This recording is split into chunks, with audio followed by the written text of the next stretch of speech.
Hey there everybody, Allie from Parkside Nutrition here, and I am going to show you how to read this menu from Applebees today like a nutritionist.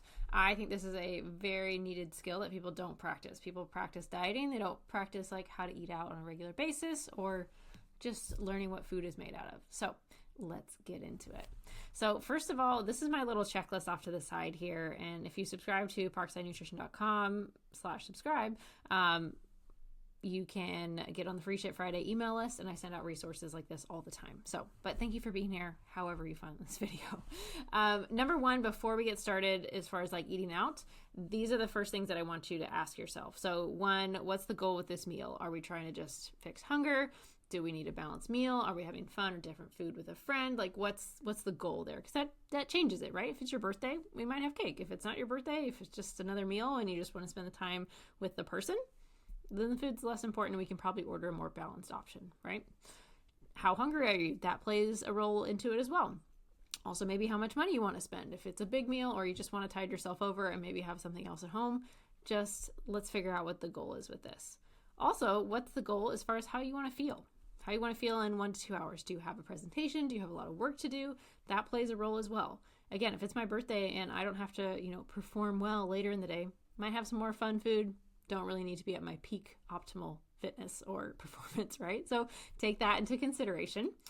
Also, what have you eaten today? Did you eat something, quote, good today? Did you give your body the nutrition it needs today? Or did you not eat very well today? And if we're being honest, we should probably eat something that gives our body some nutrition so it can function well as a little thank you from, hey, yourself, back to yourself. So have that in mind as well. What gaps could I fill with my nutrition? So let's keep all those things just to ponder so you can kind of start to coach yourself to making more consistent, potentially better, healthier options for yourself, choices for yourself. Me personally, as a nutritionist, I think your body could use some protein, could usually use some fiber, sometimes some starchy carbohydrates, something fat, some healthy fats in there. It's supposed to be healthy fats. And those are kind of the framework or the main categories, the macros, the macronutrients, the big things that your body needs. So that's how I'm thinking about building my plate when I'm looking at a menu. So let's dig into this menu over here. So we're going to go to menu option. And this is really great. We don't always need to look up the menu ahead of time, but I think it is really helpful, especially when you're in the learning phase of what is food made out of.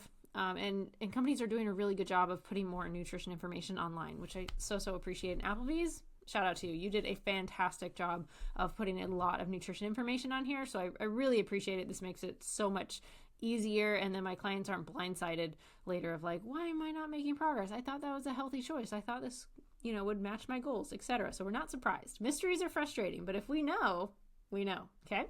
So let's dig into this menu. Here's a couple other tips as far as like how to eat. Take a deep breath, savor, chew your food really well. Wine tasting mode. So, taste it.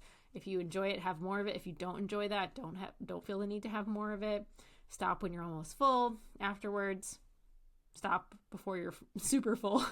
Go for a walk, move your body. That's just generally a really nice thing to do to help your body, especially if you had a lot of carbohydrates, to just utilize those a little bit more efficiently and store them in our muscles. So little tips there, but let's dig into my menu picks as far as like what I would recommend.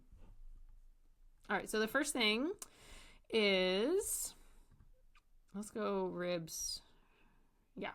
So like I said, my basic meal or plate, I need a protein, I need a non-starchy vegetable, maybe some starch and usually some fats. Fats are usually mixed in. We don't usually have to work too hard to find those. I like that framework, or for that reason, I like these type of meals because we got a protein, we got a starchy carbohydrate, and we got some vegetables. Simple, easy. This is great for people who have gut issues if they're trying to figure out or maybe do an elimination diet. It's very simple. You might have to ask like if there's any dairy in the mashed potatoes or something like that. But like I said, Applebee's does a really good job with their menu.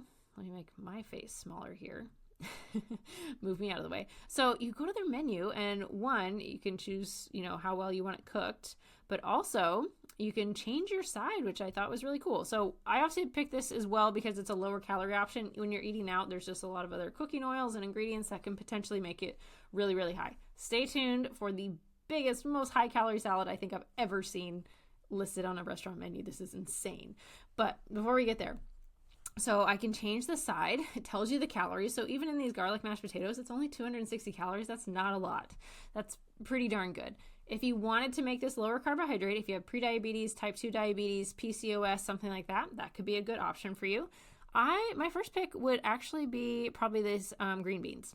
You could do a house salad. I find that really boring personally, and it adds $3 more. So I would go with the green beans, or maybe, I think I saw coleslaw on here as well. That was actually pretty low calorie. It says 140 calories. Usually coleslaw is a little higher in fat, which is fine, but I'm surprised the calories are as low as it says.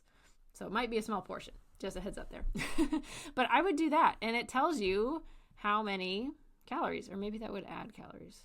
Adds 150. Maybe I read that wrong. Anyway, it's a more veggie option. So either way, whether you want the potatoes or you want to add green beans, I think you can't really go wrong. You can add another side if you want more vegetables. That's really cool. Steak toppers, that's nice. But it gives you some of the nutrition information. So if you want some more crunch, go ahead and add those onion toppers. It's 45 calories. It's really not a big deal.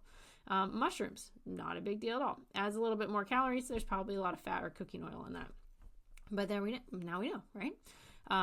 Let's see, other ingredients, 0 calories there. So I think that would be a really good option. And I like it because one, it's an easy amount to track. So if you're using a food tracker, you could probably take a picture of this and your app would probably get really accurate amounts as far as the amount of broccoli, the amount of steak, etc. Also, it tells you.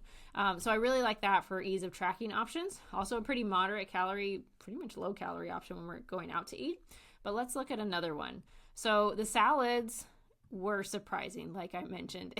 Some of them were just so astronomically high. So don't always assume that the salad is the healthy option in the sense of this was just so huge. It's ridiculous. This is almost 2,300 calories. Quesadilla chicken salad. Massive. So big. So let's see if we can adjust this at all. The chicken is what it is. It only has 190 calories. So that's pretty lean chicken option. Let's see, probably cheese. There's probably a decent amount of cheese if 200 calories in it, but that's kind of a lot. I'm kind of, I don't know how much. They must have like a pound of cheese in the quesadillas. I'm guessing that's what's be the biggest contributor there to that amount of calories. I would choose this one. It's not necessarily low calories. It's 910. I'm guessing this is a pretty big serving, just a big plate. But this looks light to me, and I would take out the breadstick. I don't feel like breadsticks are that good personally, and I'm more interested in just the salad. I did change this to the Mexi ranch dressing because that was a little bit lighter calorie than their lemon olive oil vinaigrette. Usually a vinaigrette is lower calories. It's not guaranteed, but again, they have information here as far as how much they are, and that was the lower one. Honestly, I'd probably just ask for balsamic vinegar when I'm in the restaurant. They do have balsamic glaze, which you could add extra to that because that's a pretty low calorie option.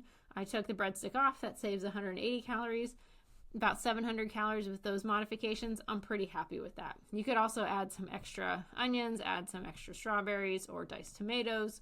That adds almost no calories and adds volume that way. So those are some ways that I could modify that, and I would be super happy with that option as well. The last meal option that I picked as far as like my top ones was the Tex-Mex shrimp bowl. So 710 calories. By the way, if you work with me, I usually don't harp on calories as much. This is just the information that they give you to go off of. So gives you an indication. Shrimp, if you don't know, is a very, very lean protein. It doesn't have a lot of fat. It's a really good, dense source of protein without a lot of extra calories. So I like it for that reason. I'm guessing that this just has a lot of rice is where most of the calories are coming from. We got guacamole, but here, again, you can kind of see how much that is. So even if you were to take the guacamole out, it's only 110 calories. That's not a ton. The chimichurri sauce is not a lot of calories. So that adds a lot of flavor, which is why I like this, because I think this dish has a lot of flavor without a lot of extra calories pulling from fat and things like that. Cilantro rice, actually, 330 grams or 330 calories of rice. So you could actually sub rice out potentially. Oh, for white rice. Okay, not a lot of options. Or Spanish rice. Not a ton to really modify there. So with this, I would just focus on potentially adding more protein, adding more extra vegetables if you can, for sure. The things like, I was going to say tomatoes if you can, but you might be able to ask your server that. But adding extra vegetables if you can, or maybe you split this with a side salad, so you're just getting more bulk of veggies in the mix. That would be really good. But I would eat the rice last. One, so we make sure we fill up on the most nutrient-dense foods, and then also just so we don't overeat on the carb side of things. So that would help our blood sugar out as well. All right, those are my top picks here, the salmon, broccoli, or any basically protein in the broccoli and mashed potatoes, and then one of the lighter salads, and then maybe this Tex-Mex shrimp bowl. So if you found this helpful, please subscribe to the video on YouTube. Make sure you subscribe to parksidenutrition.com/subscribe. And if you have any questions or you have a menu or restaurant you want me to cover, send me an email or comment below, and I will happily take a look at the menu.